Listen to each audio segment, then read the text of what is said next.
Hello everyone, welcome back to my channel. If you're new, you are welcome. My name is Anita Fon, and if you haven't subscribed, kindly subscribe, hit the notification bell to get notified each and every time I upload a new tutorial on my channel. If you're a old member, you are welcome back.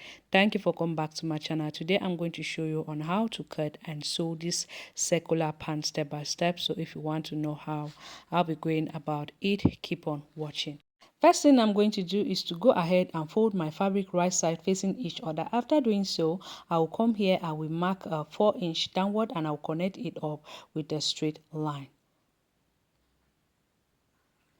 And I'm also going to come to this side, I will mark 4-inch inward, I will connect it again with a straight line.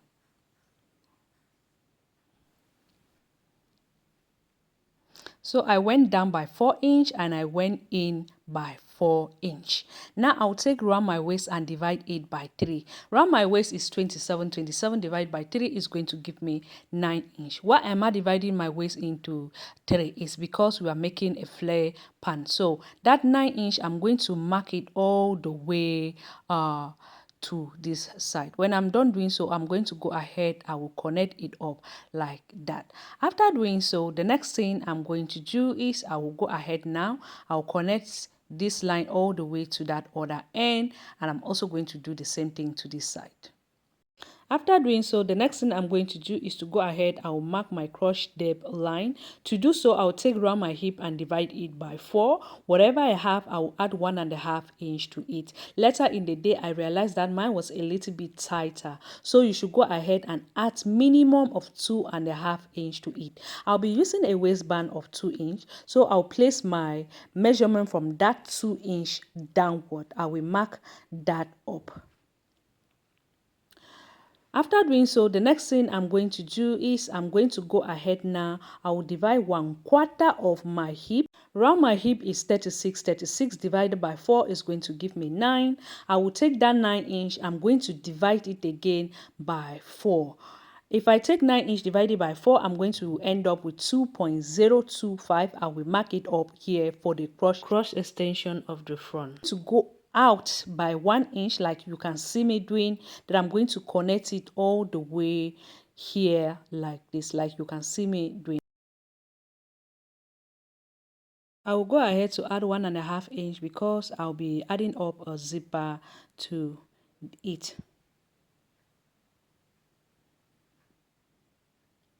After marking that up, I'm just kind of go ahead to connect it up like this, like you can see me doing right there. Then I'm going to connect this point up with a straight line all the way to that part. Now I will move now to the back. I'll still take around my hip and divide it by 4, whatever I have. I'm going to add 1.5 inch to it. Remember, I said you should go ahead and add minimum of 2.5 inch because mine was a little bit tighter. Okay, then I'll mark that up. I'll take 1/4 of my hip, divide it by 4. Mine is 9. 9 divided by 4 is going to give me 2.025. But because we are working off the crotch of the back, you're going to be adding 1 inch to it. Altogether, it's going to give us 3.025. I'm going to mark that up here like this. Then I'll go ahead now. I'll come here. I'm going to go out by 1 inch. I'm going to connect it all the way like this. After doing so, I'm going to go ahead. I'll be using my curve. You can use your French curve or use your freehand, whatever you have at home. Okay, it's fine. Now I'll measure up whatever I have from this point. I'm going to minus 1 inch from there. Now minus 1 inch from there, I have 3.025 minus 1 inch. I'll be left with 2.025. I'll go ahead and mark it up like this, like you can see me doing. Just mark it all the way straight downward, and we're going to go ahead and connect it up. I'm sorry if you cannot see what I'm doing here, but later on I will move, then I'll show you what I was explaining. You see what I just did there? So I'm repeating again. Take 1/4 of your hip, divide it by 4. Whatever you have, you're going to add 1.5 inch. Remember, I said you should add minimum of 2.5 inch because I noticed mine was a bit tighter. Then take now 1/4 of your hip, divide it again by 4. After doing so, you're going to add 1.5 inch for smaller size. For bigger size, add at least 2 inch. Okay, mark that up. After doing so, what you're going to do is to go out here by 1 inch, and then you're going to connect it all the way like this. Okay, then you measure up whatever you have here, and you're going to minus 1 inch from there. Okay, I'm repeating this particular section because you do not see what I did before. All right, so just go ahead and mark it up, and then you're going to connect it up all the way straight downward. We're still going to come to the front, measure up whatever you have. You're going to minus 1 inch from there, connect it all the way straight downward, then you rule a straight line. Okay, don't forget to add your sewing allowance. Add up your sewing allowance. Now, the next thing I'm going to do is to go ahead and mark the length. Remember that we'll be using a waistband of 2 inch. So you're marking your length starting from that 2 inch downward. I'll just go ahead. My length is 42. I'll go ahead and mark it all the way around. Look at the way I'm holding up my tape, moving up and marking that up. You should do the same.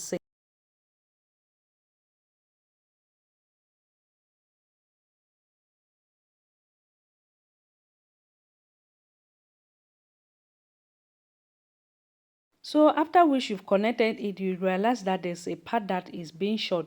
We are going to cut another piece of fabric, then we'll add it up here, we'll complete our length, then we'll continue from where we stop. Then we'll attach that. That is going to be for the back. Make sure that this part like this should be the back, so when you attach it, you join it up together. All right.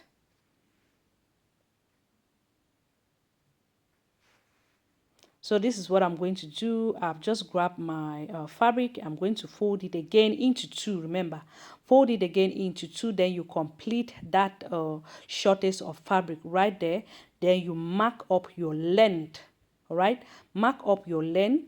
Then you can go ahead and cut that up.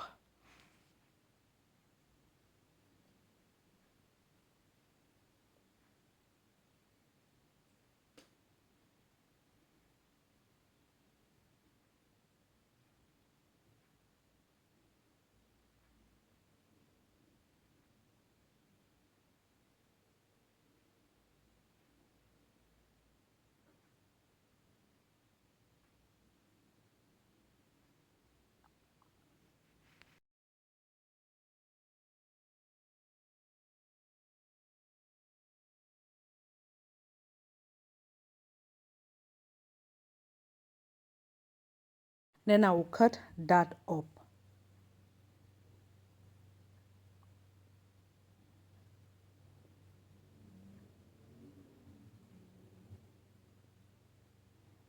Remember to add your ½ inch of sewing allowance. As you can see, I do not add it. Add it up. I know why I'm saying this.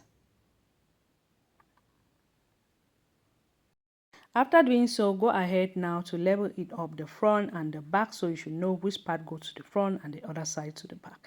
The next thing I did was to go ahead and join it up here like this, as you can see, and I also pressed that up to lay everything flat.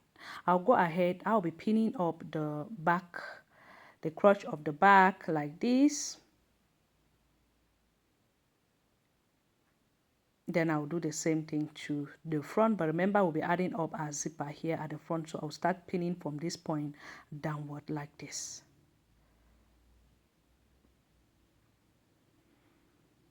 After pinning, I'm going to take it to the machine. I'll be stitching ½ inch away. Just mark where I will start stitching from. I'm going to stitch like that, okay?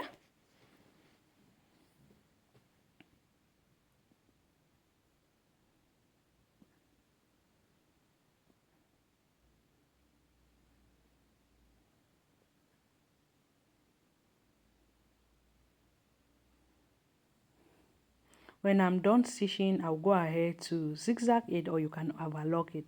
Then I'll be joining the end seams together and pin that up.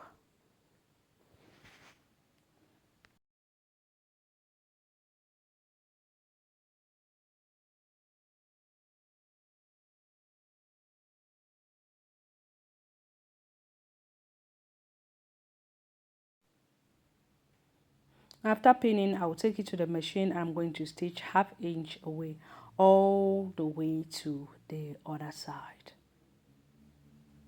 Go ahead and overlock this or zigzag it. So this is what it's looking like, right? I'm going to go ahead now. I'll be adding up my zipper. I'll go ahead now. I'll add up my zip to it. So what I did was to go ahead and just press it flat. All right, I'll be taking up my zipper. I'll just place it on top and I'll go ahead to pin that up. But before I do so, I will just measure that 1.5 inch that I kept for my zipper allowance all the way straight downward. Then I'm going to connect it up with a straight line like this or dotted line. I'll take my zipper, I'll pin that up all the way to that point. After pinning it up, I'll take it to my machine. I'm going to stitch that up. And if your fabric is light, make sure you add an interfacing to this part.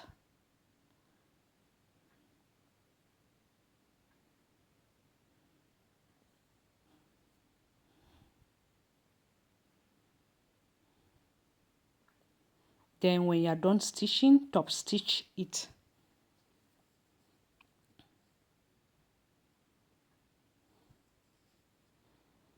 So you can see this is what it's looking like. I will just put my hemming gum inward so that when I press it up, it will stick that allowance. Okay, it should stick to it. So the next thing I'm going to do is I measure 1/2 inch inward, I press, and I also measure 1 inch inward, I press.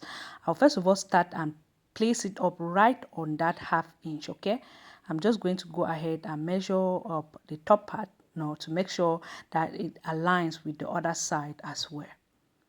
Pin that up right on that 1/2 inch that I measure there and you press. Then after pinning, I'm going to take it to the machine. I'll go ahead now to stitch that up.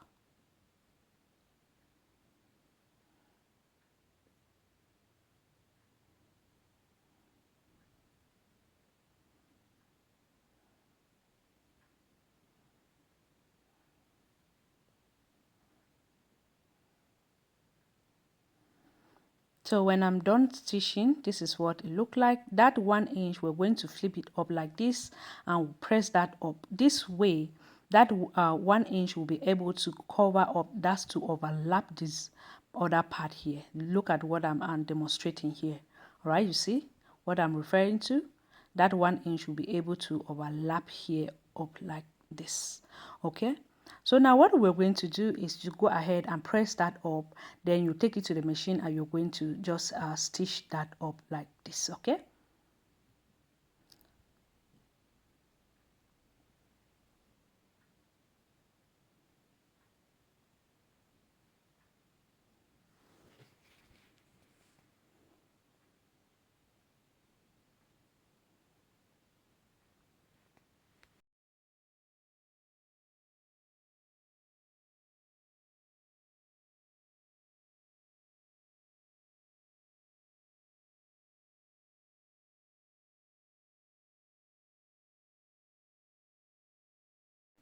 So when I'm done stitching it, this is what it's looking like. As you can see, it has covered that part up. Zip your zipper downward like this to check if the thing is zipping well. The next thing I did was to cut my waistband of 5 inch. Then I folded 1/2 inch inward, 1/2 inch inward. I press that up and I press it again in the center. And how long it is around my waist measurement. So I'm just going to go ahead. I'll be stitching it up like this, then I'll flip that inward like this, making sure that I put out all the edges that I want them to be inside. So I'm just going to take my pants, I'll just put it in between like this. I'll be putting it in between. Sorry if I'm a bit far away from the camera, but just put it in between, then you're going to be stitching that up. Okay, if you're a beginner, you make sure you pin it very well. All right, in between you stitch and go, and you make sure that everything matches up. Nothing should be twisted along the line. when I'm done stitching this up, practically we'll go ahead to add up a buttonhole, right? Then I'll be hemming the downer part of it. Then we'll be done with this tutorial. So I hope you find it helpful. If you do, don't forget to subscribe, like, comment, and share. I hope to see you on my next DIY.